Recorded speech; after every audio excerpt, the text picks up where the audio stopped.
Having risen to prominence in the early 1990s with the Smashing Pumpkins, Billy Corgan is among the most respected figures of the alternative rock scene.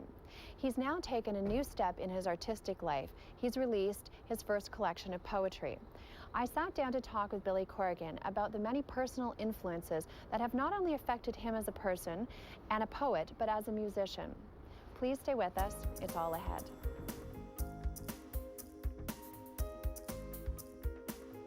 Well, Billy, thank you for taking the time to talk with us. I'm really, your book of poetry, Blinking with Fists, great name, by the way. Thank you. Was really compelling. First of all, I'd like to start by obviously asking you about the dedication and a poem that you have in there about your mother. Right. It is dedicated to your mom, and you have an interesting poem in there that relates to putting your mother's things in a box. Right. Talk to me about her role in your life and the poetry. Well, I didn't grow up with my mom. She had a nervous breakdown, I think, when I was about 3 or 4 years old. And I got shuffled around to a lot of relatives for a while. Then I went back and lived with her for a while. And then I ended up living with my father and my stepmother, and that turned into sort of a crazy situation. So I was close to my mom, but I'd see her maybe once a month, once every couple weeks.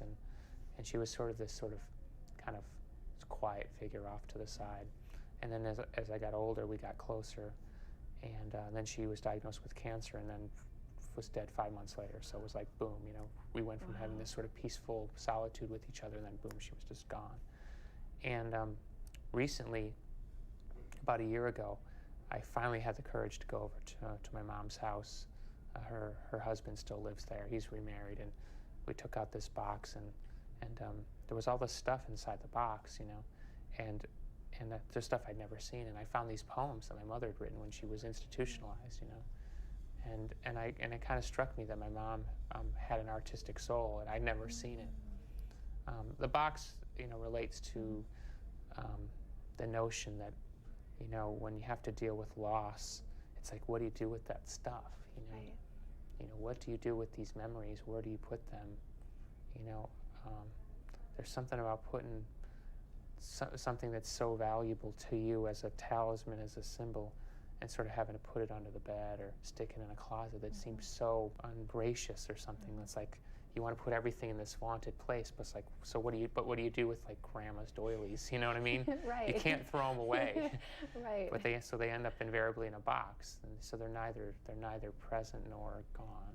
There was the reference to backwards clocks. I think it was 50 backwards clocks. What was that, metaphorical, or was that literal, or both? Well, my mom was all about time. My mom was insane about time. If you were supposed to be at my mom's house at 2 o'clock, let's say you got there at 2:05 or whatever, you come in, she'd say, hi, okay, you know, why were you late? Sorry, Mom, traffic. You get home that night, there would be a message on the answering machine at 2:01. Where are you? Right. It was like, you said 2, you had to be there at 2. Right. Something about my mom and time. I think my mom got her heart broken by my dad in a very, very real way, and just never recovered. Something shut down, and there was a sense with my mother that time was standing still. Do you think that is one of the things about love, that we grow up with sort of these notions of it, and as we get older, we begin to realize that it's a really powerful force, but it can also be, for some people, a very lethal force, that, just as you're saying, that somebody's life can be drastically altered because of love gone wrong? I don't know. You know, there's the old thing, you know, to love and to have lost. Ultimately, life is a grand experience. You know, in Western culture, we idealize the concept of soulmate and love and resolution and rainbows and birds and kids, and everybody grows up happy. And, you know, there's this really messy undertow, you know, kind of bloody. And my whole thing is like continually trying to wrap my arms around both sides. Because as long as I stay in the idealism, I find that to be much more painful. Right. Because invariably somebody's going to let you down. Somebody's not going to call you back, or, you know, if they're going to forget your birthday or something. And we go into this whole story. It's like, oh, you know, see, it's worthless. Right. You know, I think if you can wrap your arms around the whole experience and say, I embrace all of it, you know, the good days and the bad days, life takes on a sort of different flavor. Is poetry a place that you've found you can channel some of those feelings for example, when somebody has let you down, forgotten a birthday, forgotten something important, taking those feelings and turning it into a piece of artwork, an outlet for you. Has that been something that has been healthy or healing or a channel for you? You know, with music, you know, you end up sort of being simplistic. No matter how sophisticated you try to be, it still breaks down to like the guitar riff and the melody line. Poetry affords a depth and a width that is just not possible in rock. And I feel it's at least for me, it's been a greater reflection of me as a human being. You know, it kind of includes more of the sarcasm and the dry wit and the sort of gentle soul. Rock, I feel like it turns me into a warrior. I have to like go into this warrior mode. I don't know why, but I really appreciate poetry affording me the opportunity to kind of be okay with all of me, you know. Like I've even pointed out to a few people, and they find this a hard concept, but there's poems in the book that I actually personally think are kind of weak. And the reason that I put them in there is because I'm weak, you know. I wasn't interested in presenting an idealized portrait of myself as a writer. I was wanting to put a portrait of myself as a complete human being, weaknesses included. And it's been interesting because some of the criticisms that I've heard of the book go completely to the heart of what I'm trying to do. They're not looking at it that this is something you've chosen to do, in saying, this is me putting forward parts of myself in these different moments that these poems were created, as opposed to trying to set some bar of perfection that each poem is supposed to measure up to. Yeah.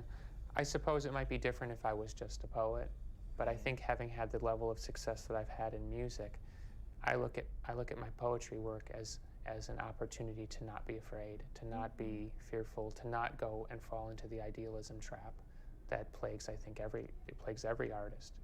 And so, for better or for worse, my poetry is a true reflection of who I am. And I think that there's something that gets lost in a culture that demands sort of this, you know, this shining perfection.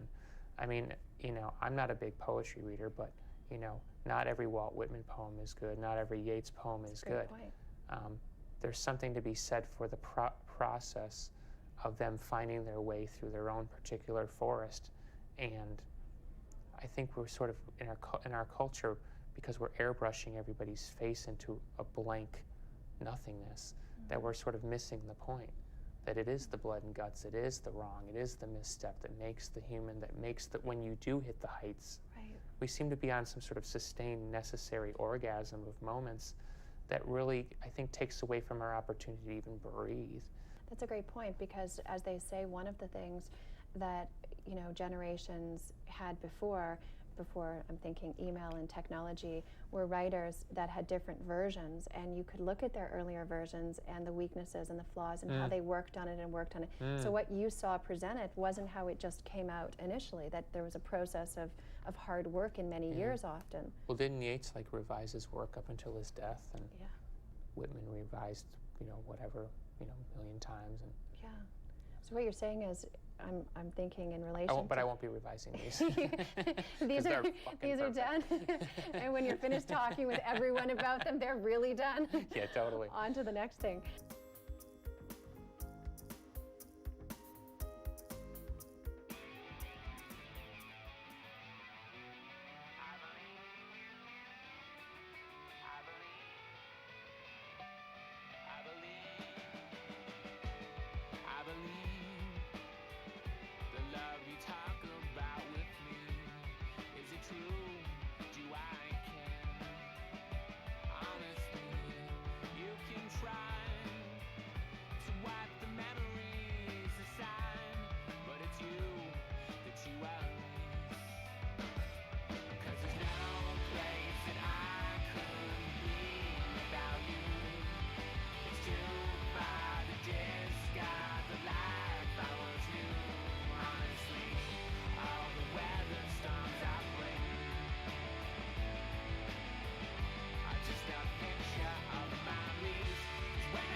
been a Smashing Pumpkins fan from the very beginning.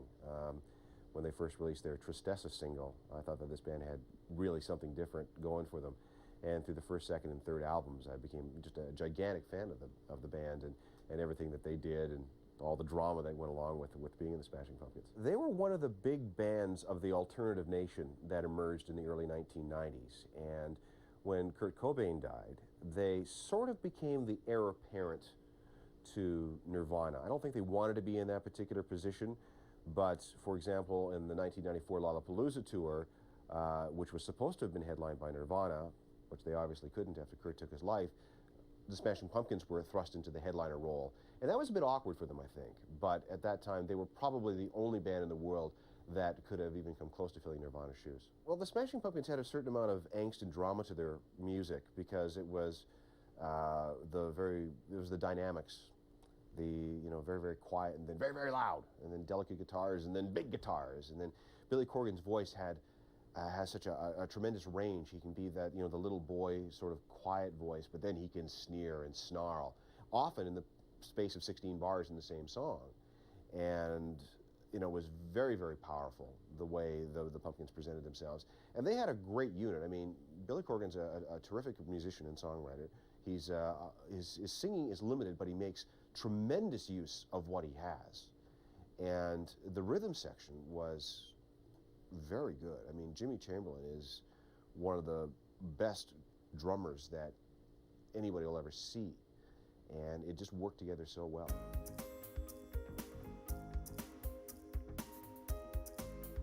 Well, one thing, just going back to that sort of the poem in which you talked about your mom in the box, the very last line I thought was really interesting. You said, "But there isn't any music."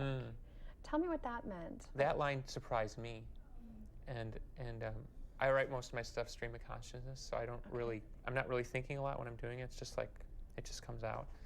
And when I look back, I almost took that line out because I didn't really know what it meant. But there isn't any music. What does that mean? And then I thought about it and I realized, for me, the line "there isn't any music" has everything to do with the fact that my mother's relationship with me had nothing to do with my musical life. Where my musical life affected every other relationship. I was married, it affected my relationship with my wife, it affected my relationship with my father, my friends, my neighbors. Right. My mom was the only person who didn't change at all. And so, in thinking about putting these things in the box, representations of my mother, it was like I had pride that it had nothing to do with music. It was about the mother-son connection that you shared. Yeah. You talk about one of the poems that I quite liked called Collapse. Mm-hmm. And it seems to me to be as much about a loss of visions as it is about physical loss, that something is breaking down. Mm-hmm. Do you feel that sometimes that there can be unexpected tears in the fabric that become these gulfs that can't be jumped, that some loss and some collapse and some things in life that happen really change the direction of everything for good? I think this is the poem I'm thinking of, but there's a line in there about, I saw the rope they took my friend down from, or something like that. Like in the stream of consciousness of writing that poem, I had this friend when I was a kid. He was like my number one playmate. We all have that friend that we do everything with. And his name was Randy, and one day he was just gone. He was just gone. What happened? And well, he hung himself, but they didn't tell us. It was just like one day Randy was gone. Right. Like no one ever said, there's been an accident, or there wasn't even an excuse given. Just no word. Just he's gone. He's just gone. And somehow, in that moment of writing that, this kid that I hadn't thought of for 20 years came crashing back out of my mind. And it struck me that we sort of bumble along, and then these unbelievably titanic emotional things happen, and we just kind of got to swallow them. 9/11 is another example of, I was actually in New York on 9/11. I was 10 blocks away. I saw people screaming in the streets covered in ash. I saw the whole thing. And yet, a week later, it was like kind of back to usual. It's like we can't completely comprehend the terror sometimes. We just can't.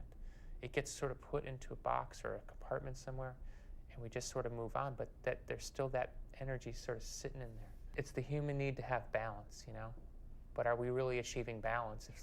It's like if you open that closet and it's like the bowling balls come out like and overwhelm you. So it's a questioning of like, does balance really exist if it's not really true balance?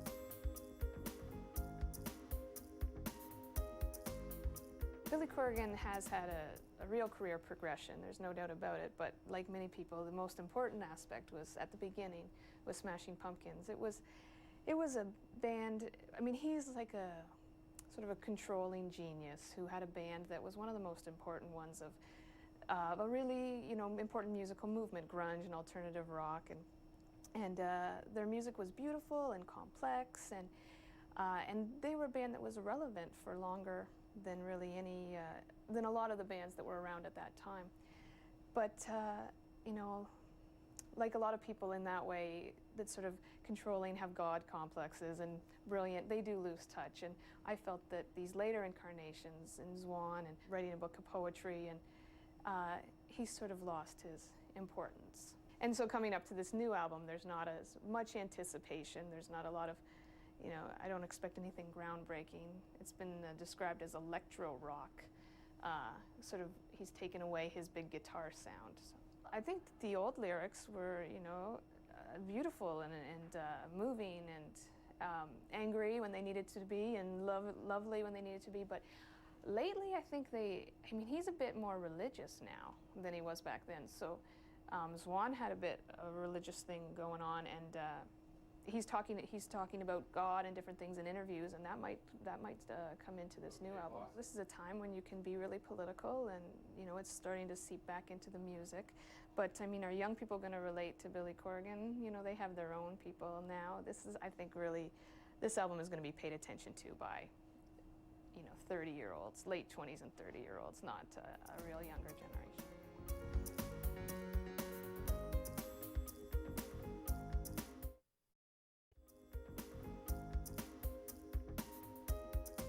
The Pumpkins followed a career arc that was pretty spectacular. They had a very sharp rise, and they managed to reach a peak probably with a Melancholy and the Infinite Sadness album. But then during that tour, which began here in Toronto in January of 1996, they began a year-long drama that involved drugs and overdoses, and the firing of Jimmy Chamberlain, and the death of one of their hired keyboardist.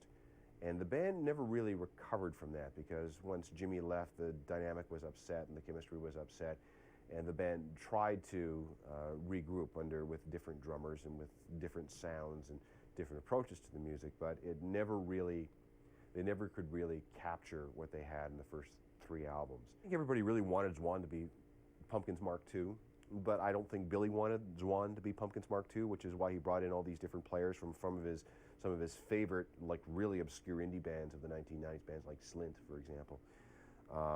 And if you ever saw Zwan play, you'll know that they were substantially different from the Pumpkins in the way they presented themselves. And, you know, Zwan played long songs. I mean, they play 14, 15-minute songs, which is a far cry from the 3 and 4 and 5-minute pop songs that the Smashing Pumpkins specialized in. And there was just, if you study Billy's songwriting, you'll see that there was sort of the classic Billy Corgan way of constructing a song. And I think he got bored and tired of that. And as a musician and as an artist, you get tired of doing the same thing over and over again. But whatever he tried beyond that didn't click with the audience as much as the classic stuff. When the Pumpkins released a greatest hits album after they broke up, they released a song called Untitled. And the song was originally released on the internet just as a sort of a goodbye present. And it was written and recorded and arranged in the classic Pumpkins way of doing things. And Billy had said that he did that song one more time just to show everybody that they could still write those songs, those types of songs. But everybody had moved on. And, you know, sometimes bands get pigeonholed by their fans, and the fans don't want them to grow up. The fans don't want them to move on. And that can be very frustrating for an artist.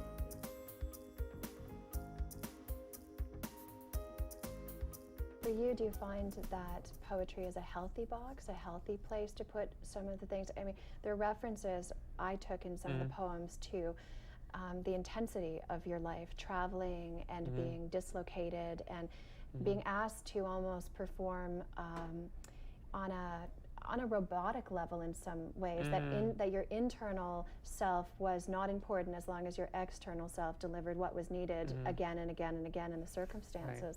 But that's been a repetitive theme through my whole life. Right. I mean, that when you're a heavily abused child like I was, I mean, you just learn to just kind of act your way through whatever, you know?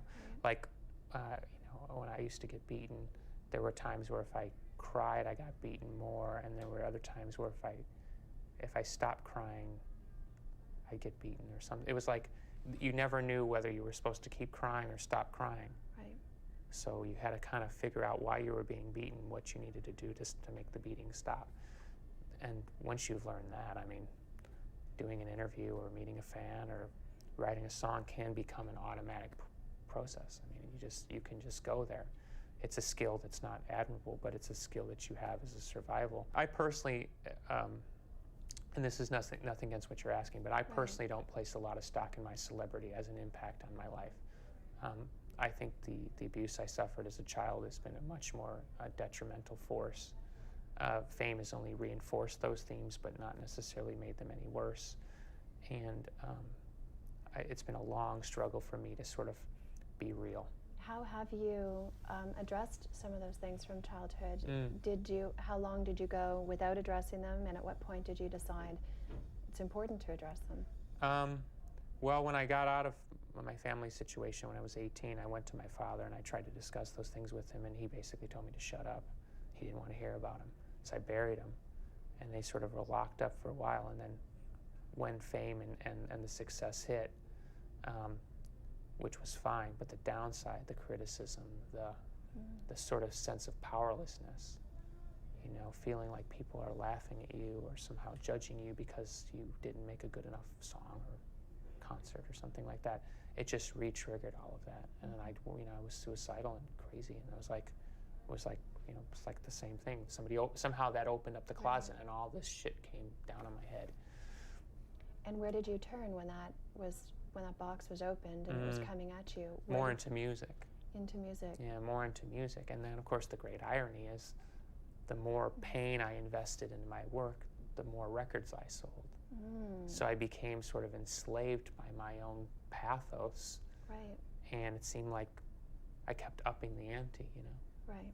Almost like a metaphorical self-inflicted cut, as they say, when people sometimes cut themselves to relieve the pain. Yeah, it reminded me a bit of the mythological character on the rock having his liver eaten, you know. Again and again and again. Again and again and again. It was strange. It was like I was enslaving myself with my own circle, and that was really difficult. In fact, basically I destroyed it because that was the only way out of it. Speaking of myth, I collapsed the whole thing. Right. I had to. I mean, I wasn't strong enough just to say, thanks, but no thanks, I'm going to move on. I literally had to blow the thing up. And then when you blew the thing up, there had to be some momentary relief, and then the feelings had to still be there. It reminded me of SCTV, you know, blowed it up real good. Yeah. But it was still there. Yeah, absolutely. It was still there. And then you convince yourself that you're going to take another path and not do it like that way again. And I think I've repeated the pattern now about 3 times.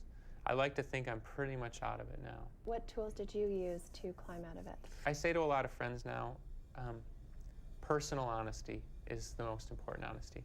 Lie to the rest of the world. Right. It's not that important, but be honest with yourself. And I think that's been really helpful. I mean, I wrote these poems really out of a personal honesty. I didn't write them to publish them. I really only decided to publish them when I read them and I realized how strong they were.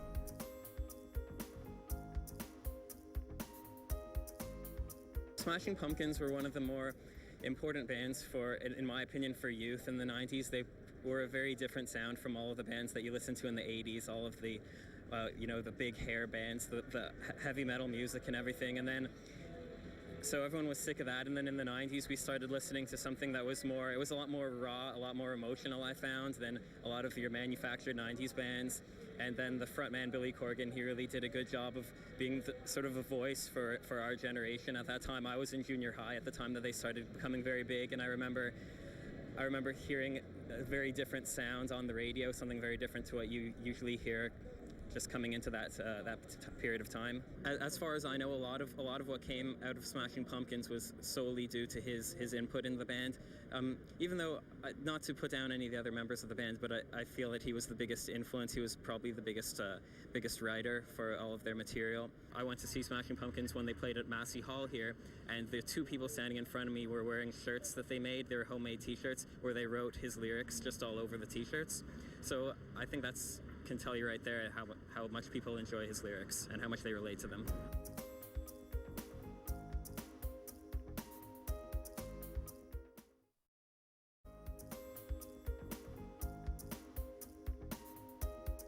Billy Corgan is one of those artists that has to create constantly. There's a famous story about how he ran into a tremendous writer's block for the Siamese Dream album, and strange that once he broke through that, I mean, the stuff just kept coming and coming and coming. If you're a Pumpkins fan, you'll know how many songs came out in so few years after the Siamese Dream album. And a lot of them spilled onto the internet, a lot of them double albums. There was a couple of double albums, and lots of bonus tracks on singles and so on. So I don't think it was much of a surprise at all that he's like a shark. He's got to keep creating. He's got to keep moving forward, or he just withers. I don't think he's finished by a long shot. He is going to be one of these guys that resurfaces again and again and again. He bit of a surprise with the book of poetry. He's done some movie scoring. Zwan was just, I guess, one of a series of post-Pumpkins projects that we're going to see. It's going to be interesting to see what his solo album sounds like. I mean, he showed up on Jimmy Chamberlain's album, his solo album, singing a song. So he's not done yet, and his fans aren't done with him yet. And I think the Pumpkins' legacy has been so strong and so powerful and so enduring that people are going to be rediscovering those albums from 91, 92, 93, 94, 95, that era, again and again and again for years to come.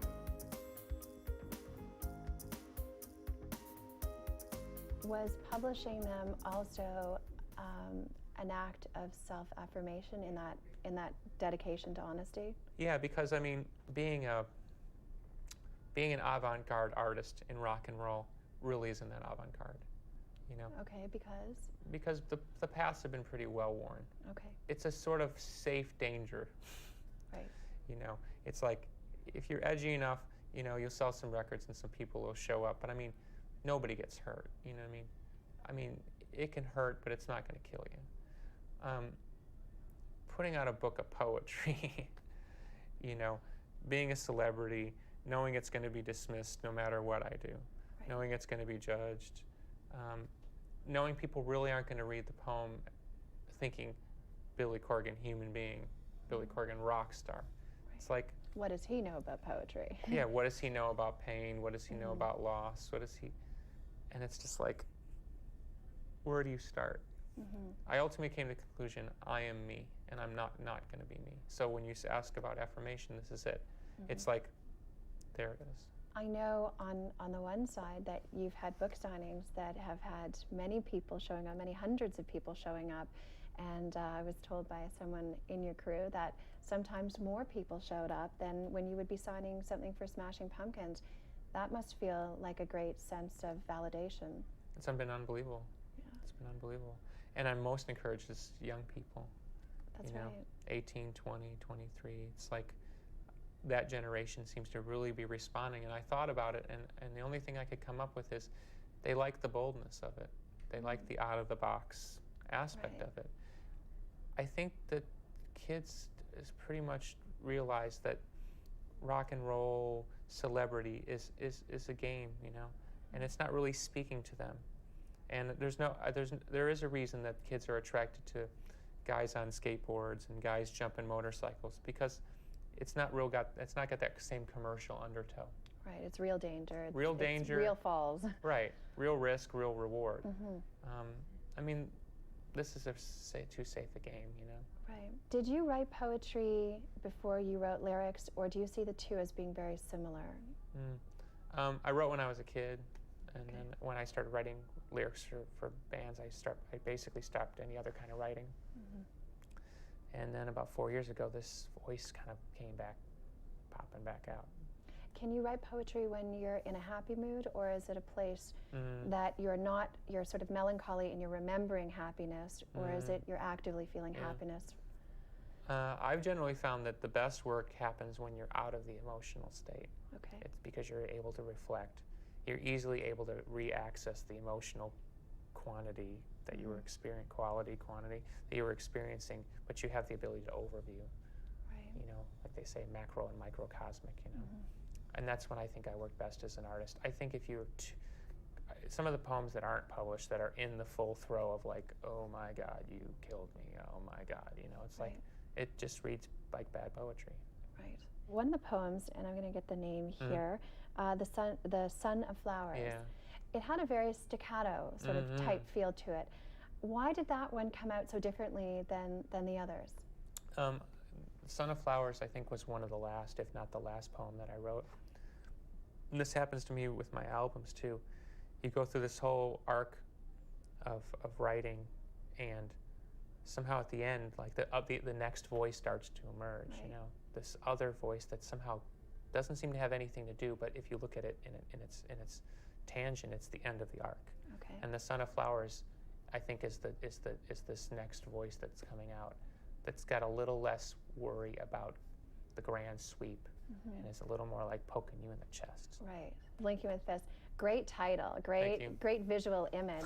Tell me where that came from and how you've tied it into, well, one poem directly where the line is quoted, but another poem where, again, the fist and that sense of it is echoed. Right. Well, I used to do this thing when I was a kid where I would push my knuckles into my eyes. And if you do that long enough, you get this test pattern. Yeah. So I kind of, somehow the book reminded me of doing that.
I think that back in Smashing Pumpkins, that was sort of one of the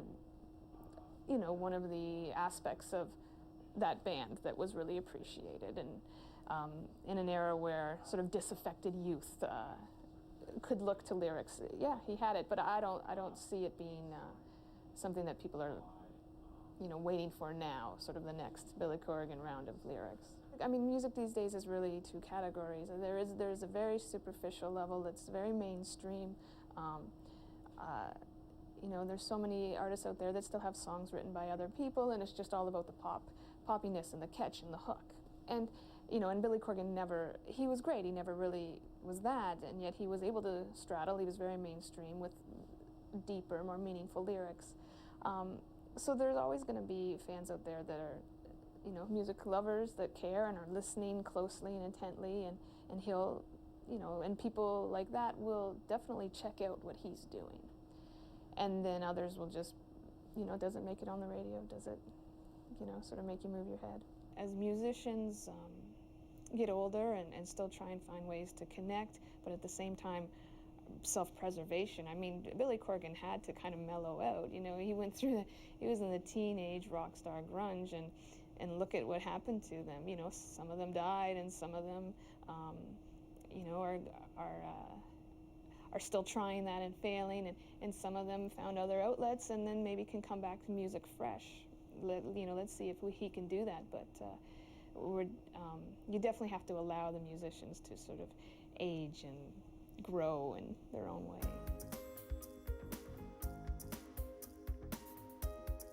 Have you been a reader? Are you a reader? Totally. I'm a voracious reader. What kinds of books do you like to read, and is reading when touring something that gives you a landscape that, you know, when you get in the landscape of a book, whether you're reading it in this city, that city, or the other one, there's a familiarity to it?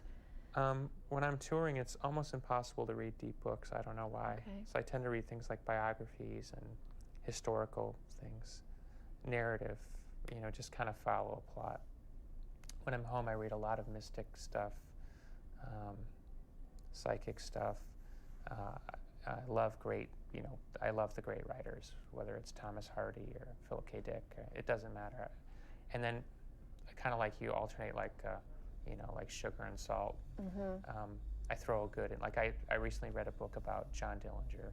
Oh. It just came out. It's like, you know, all about his travails through the Midwest and guns and girls and stuff. Yeah. So, I don't know. Sometimes I look at my bookshelf and it's like it would read like an insane person. Yeah. You know, but isn't that the great thing about reading? Because it gives you different parts of yourself at different times to tap into through these other voices and stories and vehicles. Like he's had a sort of resurgence, is Joseph Roth. I don't know if you've ever read him. I haven't. He's an interesting case. He was a writer in Nazi Germany. Was a newspaper columnist who also wrote books, and then he fled Germany and went to Paris and continued to write in Paris. And he was sort of a Kafkaesque kind of writer, a little bit surreal, but told straight narratives. Incredible writer, and all his books have been recently translated, and it's incredible. What biographies have inspired you?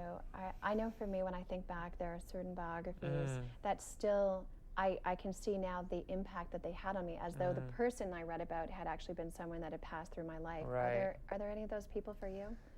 Yeah, but the problem is when I was younger, I read a lot of musical biographies. You know, like there's the famous one, "No One Here Gets Out Alive," the Jim Morrison. Okay. You know, and the problem with those is they put all these dumb ideas in your head, because all their stories are boiled to a point. So you end up thinking, well, I've got to live like that. Yeah. You know, they don't put in all the Jim Morrison boring days. Good you know what I mean? So those books did more harm than good, because they overly influenced my behavior and my need to sort of destroy myself. In the book, there's also a respect for romantic love and the specialness of it. An elusive thing sometimes for some people. but tell me, how do you reach out to that when living the sort of life that you're living, and having talked with us about some of the early years? Right. How do you find a grounding? I don't know. I mean, honestly, I don't think I'm sure what love is, you know. I mean, I see how, you know, quote unquote normal people love. You know, they have their jobs, they have their home, they build their families, they build sort of a community, and they have a sort of steadiness. Right. My life is completely chaotic, and any attempt that I've tried to have that sort of basic base has been a failure. Have you tried to have that basic base because you thought it was something that was sort of the model that you're supposed to follow? Or was it because you were trying to shape something in yourself into what you were looking at from the outside? No, probably a bit of both. I mean, there's a wonderful movie by Steven Spielberg called AI. Right. And in the movie, you know, they adopt a robot child, and he's ultimately abandoned, and he spends, you know, eons searching for his mother. And I feel similarly about both the mother figure and my life. It's like I'm searching for something I don't really know what it is. You know, I can't say I've ever experienced true love in the way that it seems to resonate in me, but yet everybody's telling me that I'm sort of looking for something that doesn't exist. So the impulse continues to fire that somehow something's missing, but I don't know if that's just faulty wiring or it's real. Speaking of courage and love, the two do rather connect. And in one of my favorite poems in your collection was Courage. And you write, summoning up the voice to do the will of the soul, to explore the far reaches of my words, I make the choice to speak. And then the last stanza is, it is so simple that it's easy to overlook, that living is poetry and poetry is nothing less. Mm-hmm. I thought those were really great lines. Thank you. Full of lots of layers of wisdom, because they can be interpreted in many different ways in different situations. What did they mean to you when you wrote them? You know, there's a saying like, you know, what would you do if you knew how the story ended? You know, if I could tell you you would find true love, what would you do knowing that you were going to get there? What would you change? What would you be willing to sacrifice? And of course, it doesn't work that way. So I like to think that if you can be completely fully in the moment and embrace the fear, the joy, the exhilaration, the potentiate, that something happens. The words come easier, you know, the food tastes better. It's not waiting for a day that may never come, because the day is here. Just be in the day. You know, if you knew it was on the other side of that hill, you'd crawl through it. You'd crawl through glass. Right. Why does it take knowing what's on the other side of the hill? Why don't we just have the courage just to crawl through glass and just see what happens? Do you think it's because it's testing you to develop a kind of faith? Well, I believe that's why God is on the scene. You can feel God, you can see plenty of evidence of God, but yet God doesn't really sort of show up at your door, you know, every once in a while and say, hey, I'm here, you know, don't forget about me, I'll be back, you know. I think there's something wonderful about, you know, there's an ephemeral thing where you cannot just totally get there, and that question is the thing that drives. I think it's perfect. Well, I want to thank you very much for talking with us. Thank you. It's been an enjoyable chat. Well, thank you very much, Billy.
Billy Corgan writes, I think that poems have their own personality, and I think they're a lot closer to me in spirit as a person. Billy Corgan finds inspiration in life, love, the pursuit of joy, God, and spirituality. As his career continues to unfold, he continues to take risks to ensure that he grows not only as an artist, but as a person. As always, it's how the strands of someone's life are woven together that makes the story so compelling. I do like Smashing Pumpkins before, like I think is it Simon's Dreams or whatever the album was, it was really, really great. And I enjoy a lot the music video, especially when he started working with Jonas Ackerlund. For I think he did a short film called Try Try Try that I really, really liked. And I think I borrowed the DVD of all the music videos. I was really impressed by his vision and his music, and then he turned to Swan, and Swan's more poppy sounding. I'm not quite sure if I like that sound. So I mean, I heard the album once or twice, and I would say I wasn't really attached to it. He's a really good artist. His songs are great. There's some songs on, like Siamese Dream is an awesome CD, and it's just, I love it. That's my favorite Pumpkins album. So he's a really good lyricist, if anything. He writes really well. I think I'd like my singers to have a different role, not just be singers, and I think that it's good for them to branch out and do something new. You don't see it often, really, because not a lot of young people are really into that. But I myself think it would be cool. I like poetry, I like reading, so I'd like to see what else they're good at other than just playing music, see their other talents. He's a pretty influential figure in pop culture still these days. A lot of people look up to him. He's got fans worldwide. Yeah, he's just been a big influence in the rock and roll industry. I did hear about Swan, and I did take a listen to the album when it first came out. I thought it sounded a lot like Smashing Pumpkins. He's very, very pushy, and he's a big perfectionist, so you can see that he wanted it to really, really come together, but just unfortunately didn't have that kind of success. Maybe it was the wrong time. But I'm sure like his fans still appreciate the kind of work that he's doing, especially with his poetry book and all the work that he continues to put out in the future. So